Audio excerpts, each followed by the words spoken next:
হলো আজকের সকালের 6:37 কাহিনী। এক ভদ্রলোক রিক্সা দিয়ে আসছে, তৎক্ষণাৎ একটা ছেলে এসে থামাইলো।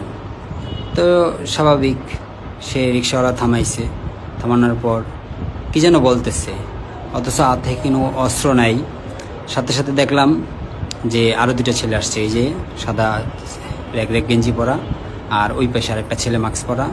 ঠিক আছে, ওই পাশে পাহারা দিতেছে আর ওই পাশে দেখতেছে। ওই পাশে মোটরসাইকেলে যাইতেছে, কিন্তু কেউ কিছু বলতেছে না। আসলে বুঝে ওঠার আগে ওরা কাম সেরে ফেলে। এই যে ভদ্রলোক থেকে মানিব্যাগ আর মোবাইলটা, ঠিক আছে, কাইরে নিয়ে নিতেছে। ঠিক আছে, অস্ত্র ছাড়াই, কারো হাতে অস্ত্র নাই।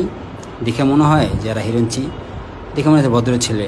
ঠিক আছে, এই যে ছেলের মুখে মাস্ক নেই, দেখেন জুম করে একটু দেখাই। এই ঠিক আছে, রিক্সাওয়ালা মামারে বললো যে চলে যান, বাস মোবাইল মানিব্যাগটা নিয়ে সোজা হাঁটা দিল।